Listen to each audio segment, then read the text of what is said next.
ตอนนั้นเราเห็นแล้วเราก็รู้สึกว่าเอ้ยน่าลองดูนะแต่เรามีอุปสรรคเยอะมากเราอ่านภาษาไทยไม่ได้เราเขียนไทยไม่ได้เราแทบจะพูดไทยก็ไม่ได้ก็จริงอะถ้าสมมติว่ามันไปแล้วมันเฟลแล้วไง ก็แค่กลับบ้านแล้วก็ try again เป็นคนไม่ค่อยโกรธใครอะถ้าทำไม่โกรธได้คือเก่งมากน่ารักดี Fosby expect อะไรไหมก็ไม่ได้ expect นะ just เหมือนเดิมอะทำเต็มที่ทำให้ดีที่สุด everyone around me who works with me has to enjoy their job love their job แล้วก็ work hard เท่า me or more than me บางทีคนบอกว่าอยู่ฝันใหญ่ไปหรือเปล่าคำนี้ได้ยินบ่อยมากอะไรคือฝันใหญ่ไป I don't understand this word เพราะว่า nothing is impossible if you แบบ put your heart to it จริงๆอะ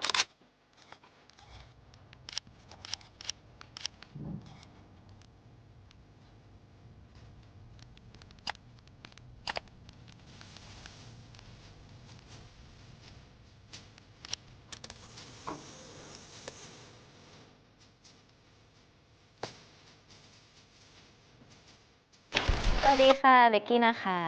เราเข้าวงการมาได้ยังไงจากซีรีส์ตั้งแต่แรกเลยหรือเปล่าจริงๆตั้งแต่เด็กๆเลยค่ะก็บางคนอาจจะรู้บางคนอาจจะไม่รู้ก็จริงๆเบกเข้ามาตั้งแต่การร้องเพลงประกวดร้องเพลงเพราะว่าเราชอบร้องเพลงมากๆมันคือเรียกว่า first love ของตัวเองละกันคือการร้องเพลงก็เลยพยายามฝึกซ้อมแล้วก็ไปประกวดแต่แบบในตอนนั้นอาจจะยังไม่ใช่เวทางของเราซึ่งไม่เป็นไรแล้วก็กลับไปเรียนที่เมืองนอกแล้วพอเราไปเมืองนอกเราก็กลับมา อีกทีคือเป็นคนที่เดินทางเยอะมากแล้วพอกลับมาปุ๊บมันมี casting audition ของ Turn Type The Series Season 2 ค่ะตอนนั้นเราเห็นแล้วเราก็รู้สึกว่าเอ้ยน่าลองดูนะแต่เรามีอุปสรรคเยอะมากเราอ่านภาษาไทยไม่ได้เราเขียนไทยไม่ได้เราแทบจะพูดไทยก็ไม่ได้เราจะเอาอะไรไปสู้หรอตรงนั้นเรารู้สึกว่าโอ้ทำไปแล้วมันจะออกมาดีไหมแต่แบบเรามี family แบบที่คอยแบบแบ็คเหมือนพี่ชายคุณพ่อคุณแม่อะไรอย่างเงี้ยจะคอยแบบว่าลองดูสิไม่ลองไม่รู้ก็จริงอะถ้าสมมติว่ามันไปแล้วมันเฟลแล้วไง ก็แค่กลับบ้านแล้วก็ try again ก็คงยังขอบคุณผู้ใหญ่มากๆเลยค่ะที่วันนั้นเห็นอะไรในตัวเบกเพราะมันทำให้เบกยิ่งต้องฝึกไทยแล้วก็ต้องทำให้เต็มที่แรกๆอ่ะพูดเลยว่ากระแสแรงเหมือนกันนะเพราะว่าภาษาไทยเราไม่ได้จริงๆอ่ะแบบน้องเบกพูดไม่ชัดน้องเบกเล่นไม่ค่อยดีอะไรเงี้ยแรกๆมันก็เฟลแหละเราเห็นอะไรแบบนั้นแต่แบบเราอ่านแล้วรู้สึกว่าโอเคงั้นเราเอามาปรับปรุงตัวเองไหมฝึกไทยให้หนักขึ้นต้องฝึกเพลงแบบร้องเพลงไทยอ่ะส่งให้พี่ผู้จัดการตอนนั้นฟังทุกวันแล้วก็ต้องอ่านแบบกอไก่ถึงฮอนคูกให้พี่เขาฟังทุกวันมันเป็นอะไรที่แบบถ้าเราคอมมิตเราต้องคอมมิตจริงๆเพราะเราให้เกียรติคนดูมากๆแล้วเราให้เกียรติตัวเองด้วยแล้วก็ทุกคนที่มองเห็นอะไรในตัวเราหลังจากนั้นก็ดีขึ้น แล้วมีโอกาสที่ได้เล่น Gap the Series ตอนนั้นก็ขอบคุณผู้ใหญ่เหมือนกันที่มองเห็นอะไรในตัวเบกกี้ที่เอาเบกกี้ไปเล่นกับพี่ฟีนซึ่งก็เป็นเหมือนจุดเริ่มต้นในตอนนั้นที่ทำให้เหมือนแฟนคลับได้รู้จักเรามากขึ้นมากๆทุกคนน่ารักมากแล้วก็ทุกคนก็คอยซัพพอร์ตกันตลอดแล้วมันเป็นเวทางที่มันไม่ง่ายอะแต่ว่าเราพราวกับพวกเรามากๆเรียกได้ว่าแก๊ปอะปี 2022เนาะเป็นแบบจุดเปลี่ยนชีวิตแบบมากเปลี่ยนมากๆเลยค่ะ just ตัวเลขอะคือ IG คือพุ่ง overnight อะแบบยอดฟอลขึ้นแบบ 60K 70K อะไรเงี้ยมีวันหนึ่งขึ้นแบบ 200K เราแบบIG พังวะเนี่ย รวมพลครั้งแรกเลยอะมีไม่ถึงประมาณ 5-6 คนนั่งกันบนพื้นแบบนี้เลยค่ะอย่างนี้เลย ซึ่งมันเป็นอะไรที่ทุกวันนี้เขาก็ยังอยู่นะเรายังเห็นเขาอยู่เลยอะใช่น่ารักมากเพราะว่าเท่ากับว่าอยู่ด้วยกันมา5 ปีแล้วพูดเสมอว่าดีใจกับคนที่เข้ามาใหม่ยินดีที่ได้รู้จักขอบคุณคนที่ยังอยู่แล้วก็ถ้าใครไม่อยู่แล้วก็ขอบคุณที่เคยแบบมีช่วงเวลาดีๆด้วยกันอะไรอย่างเงี้ยเราอยู่กันแบบ very like family สุดๆอะเพราะทุกคนน่ารักมากๆเรามี wording เลยที่เราแบบ keep saying to each other แบบระหว่างแฟนคลับกับเราคงเป็นชื่อที่เรียกมั้งมามี่ฮันนี่แฟนจ๋า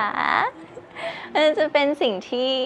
มุมอ้อนๆของเราแหละเราเป็นคนขี้อ้อนแล้วเราก็แบบอ้อนบ้างอะไรอย่างเงี้ยแต่ดีใจมากๆจริงๆคือทุกคนชอบถามว่าทำไมเรายังมีรอยยิ้มไม่เหนื่อยหรอไม่เคยเหนื่อยหรอนี่ก็บอกว่า เหมือนเจอแฟนๆเหมือนมันได้เติมพลังอะไรบางอย่างอะเขาเหนื่อยกว่าเราหรือเปล่าเขานั่งรอตั้งแต่ไม่รู้กี่ชั่วโมงร้อนก็ร้อนบางทีได้กินข้าวหรือยังก็ไม่รู้ก็เลยแบบมันคือสิ่งเดียวเลยคือ appreciate มากๆมันจุดประกายอะไรในเราในเรื่องการแสดงมากขึ้นไหมแก๊ปหนูว่าตอนนั้นยัง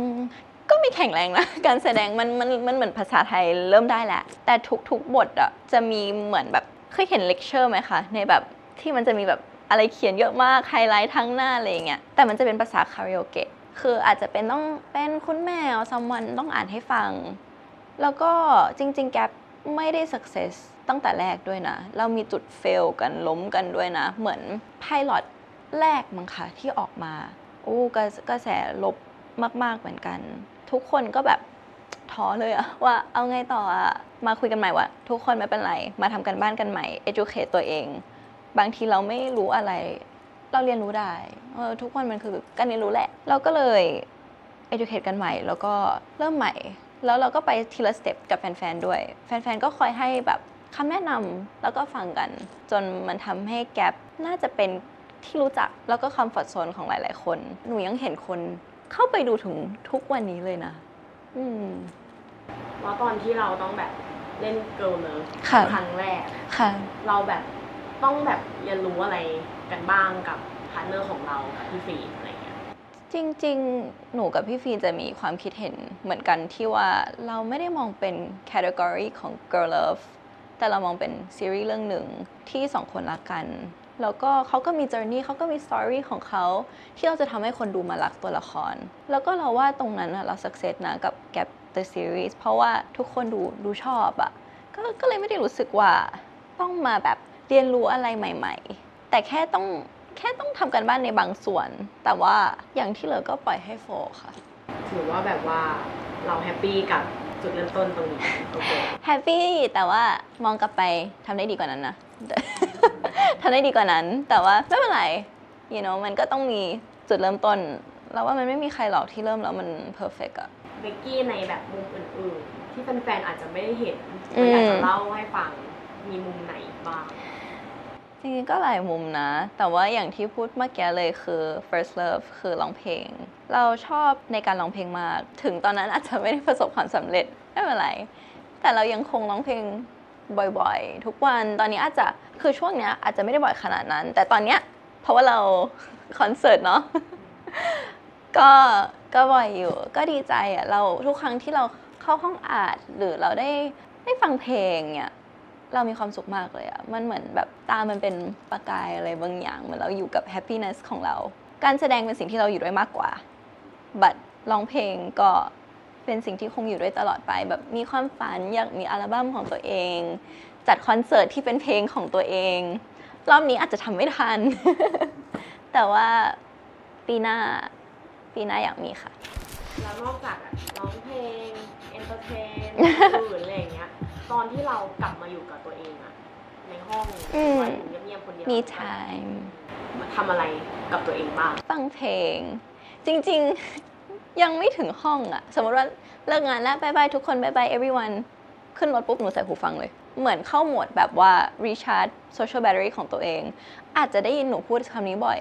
แต่สำคัญนะเพราะว่าทั้งวันอะเราเจอคนหลายแบบคนเยอะมากเราไม่ extrovert นะแต่เราเหมือนต้องดึงความ extrovert อะไรบางอย่างออกมาเพื่อทำงานซึ่งบางทีเราไม่รู้นะว่า introvert จะเข้าใจไหมว่าบางทีมันก็ tiring นะ it's not that I don't want to talk to you or anything แต่แค่แบบว่ามันต้องมีเวลาของตัวเองนิดนึงพอขึ้นรถปุ๊บใส่หูฟังเลยไม่รับรู้อะไรละนั่นเป็นการ healing ของตัวเองหรือว่าพอถึงบ้านก็เล่นกับหมามีหมา2ตัวบอนกับโบบ้าก็จะแบบกอดก็รู้สึกหิวใจแล้วอะไร simple มากๆทำให้เรามีความสุขแล้ว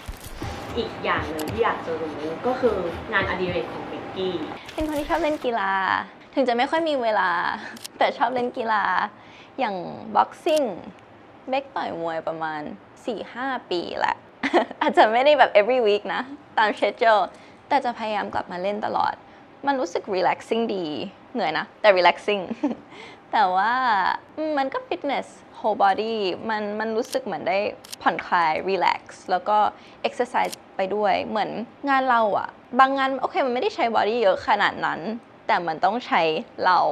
หลายๆชั่วโมงที่โฟกัสเยอะมากๆอะเราต้องพยายาม build stamina ให้แข็งแรงเท่าที่ทำได้ตอนนี้ก็ต้องกินวิตามิน every day เพื่อให้แบบโอเคmyภูมิ is strong แล้วก็ไม่เจ็บป่วยง่ายๆเพราะว่าเป็นคนที่ป่วยง่ายมาก release นะมันก็เหมือน อย่างเงี้ยเมื่อเราแบบพลังโกรธใช่ไหมเรามากดใช่แล้ว แต่ว่าเป็นคนไม่ค่อยโกรธใครอะถ้าทำไม่โกรธได้คือเก่งมาก เพราะไม่ค่อยโกรธใครแต่ว่าเรารู้สึกแค่มัน relax มากๆอะมันเหมือนแบบ one hour with my coach ที่แบบ just full on boxing หรือว่า cardio หรืออะไรอย่างเงี้ยมันช่วยมากๆเลยนะแต่ว่าก่อนเริ่มอะจะง่วงมากแล้วก็จะบ่นนิดหน่อยว่าง่วง แต่ว่าหลังจากนั้นเราจะรู้สึก fresh แล้วก็แบบพร้อมทำอะไรก็ได้ในทั้งวันอะคือถ้าสมมติว่าเปลี่ยนใช่ไหมคะก็คือเป็นวันหยุดของเราตื่นสายแล้วก็เราตื่นมามันก็จะรู้สึกแบบไม่อยากทำอะไรขอแบบ just นอนชิลๆแต่ถ้าวันไหนแบบไป exercise ไป boxing อะไรเงี้ยมันจะแบบมี feel ว่าอยากทำนู่นอยากทำนี่อยากทำนั่น because เหมือนอะดรีนาลินปะอะดรีนาลินในมันตื่นแล้วถ้าสมมติเราไม่ได้ทำงานตรงเนี้ยเราคิดว่าเบกกี้คนนั้นทำอะไรอยู่เป็น student มั้งคะแบบ student เต็มตัวจริงๆมันก็มีจุดที่เราก็คิดนะว่าแบบเราไม่ได้มี university life ขนาดนั้นเลย but ทำอะไรมันก็ต้องมีสิ่งที่ต้องแลกอยู่แล้วมันคงโฮทุกอย่างไม่ได้คือเราก็เห็นเพื่อนๆนะแบบไปแฮงเอาท์ไปกินข้าวไปทำนู่นทำนี่แต่เรา working แต่ไม่ใช่ว่า I don't love my job นะ I love my job so much แบบ I enjoy it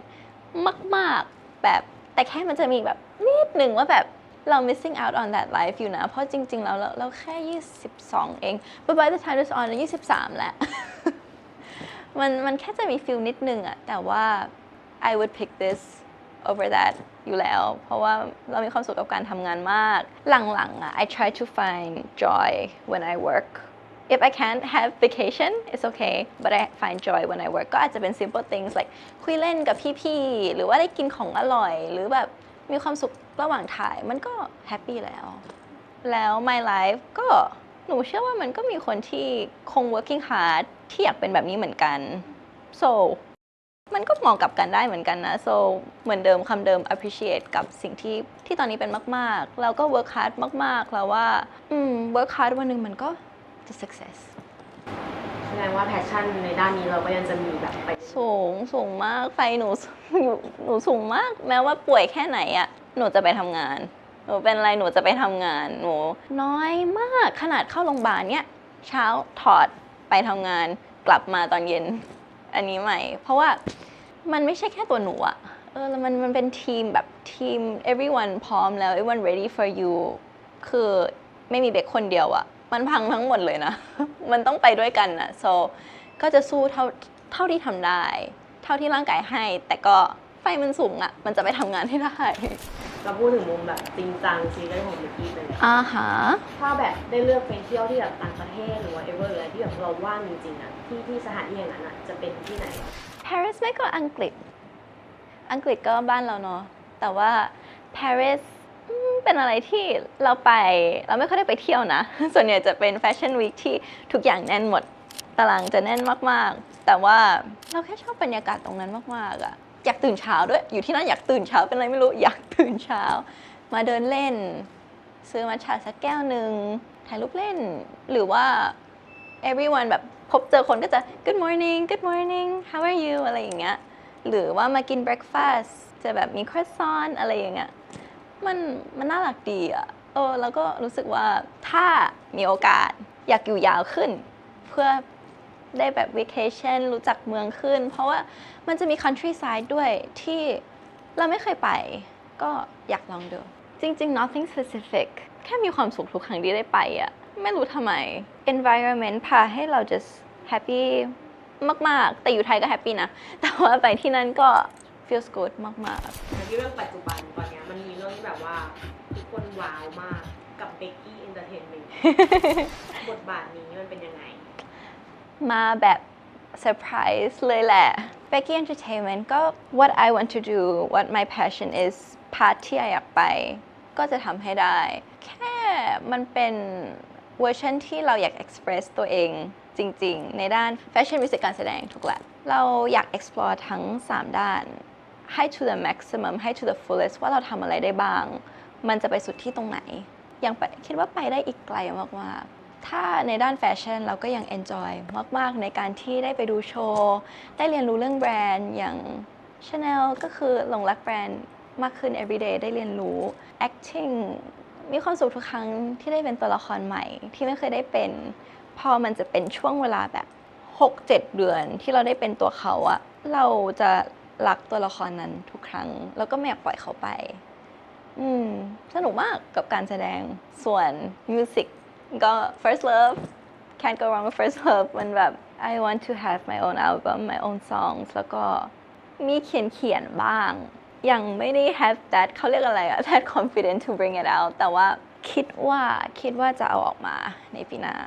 แล้วแบบเราได้ expect หรือว่าอะไรกับบทบาทใหม่นี้ไหมการเป็นแบบบอสบีเนี่ยบอสบีเขาเรียกกันน่ารักดีบอสบี expect อะไรไหมก็ไม่ได้ expect นะ just เหมือนเดิมอะทำเต็มที่ทำให้ดีที่สุดแค่ enjoy กับทุกโมเมนต์ด้วยคือ not just me นะ everyone around me who works with me has to enjoy their job love their job แล้วก็ work hard เท่า me or more than me คือแค่มันต้องไปด้วยกันอะมันเป็น mindset ที่ว่าmy goals are so big บางทีคนบอกว่าอยู่ฝันใหญ่ไปหรือเปล่าคำนี้ได้ยินบ่อยมากอะไรคือฝันใหญ่ไป I don't understand this word เพราะว่า nothing is impossible if you แบบ put your heart to it จริงๆอะก็เลยรู้สึกว่า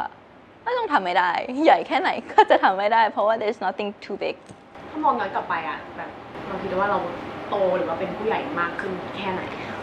เราว่าเยอะแต่ว่ามุมเด็กเราก็มีตามวัยเราตามอายุเราแต่ว่า in terms of working in terms of speaking to people บางคนคิดว่าเราแบบ30ละด้วยแบบความคิดด้วย mindset ด้วยอะไรอย่างเงี้ยแต่เนี่ยจะพูดเสมอว่าจริงเหรอ เขาจะบอกว่าใช่แล้วเราก็จะบอกว่าอ๋ออาจจะเป็นเพราะว่าแบบ you know เข้าวงการตั้งแต่17แล้ว grow up fast มากๆแบบ like I say overnight อะไรอย่างเงี้ยมัน fast แล้วมันต้อง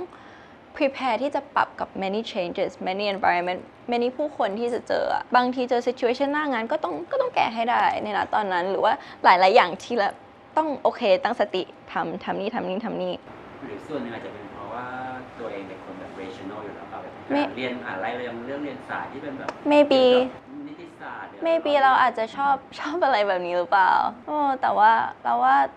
ทุกวันอ่ะมันก็ทำให้เราแบบ growing everyday จริงๆอ่ะมีแบบเหตุการณ์ไหนที่แบบรู้สึกว่าแบบ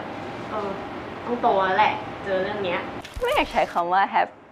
have problem every day but there might be like a situation every day ที่ต้องคุยต้องแก้ต้อง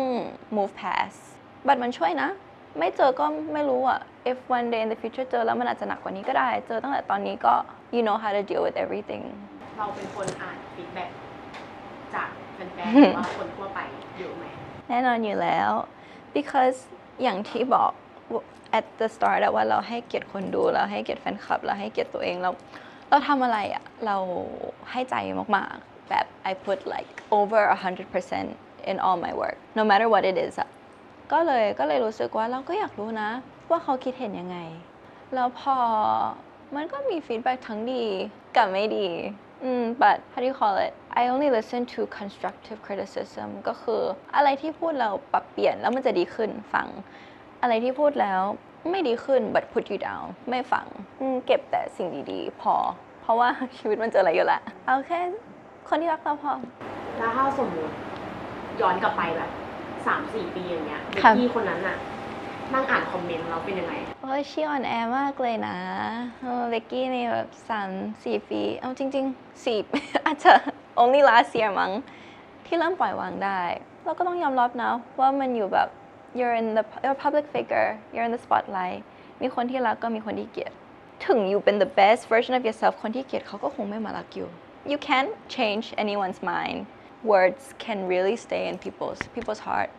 luckily for me I แบบผ่านจุดนั้นแหละเพราะโดนมาเยอะมากมันมีวันที่ประมาณ 3-4 ปีที่โดนทุกวัน ทั้งในโซเชียลทั้งใน in person ทั้ง direct message เจอมาเยอะมากมันทำให้เราต้องเป็นแบบเนี้ยในทุกวันนี้ rumors ก็เจอมาเยอะมากเหมือนกัน you know like people that like สั่งอะไรก็ไม่รู้ก็ให้เราไม่ไปต่อได้แต่ก็เราก็คงเป็นตัวของตัวเองที่เป็นตั้งแต่วันแรก to now so เราก็คงอยู่แบบเรา always อะที่ได้คุยกับเบกกี้ก่อนหน้าเนาะคือเบกกี้บอกว่าโดนเรื่องแบบบูลลี่อะไรอย่างเงี้ยอ๋อใช่มันหนักมากใช่ไหมหนักมากเพราะว่าแรกๆอะ especially ตอนช่วงแกปความเขาเรียกอะไรตามนิยายอะเราอาจจะไม่ได้หน้าตาเหมือน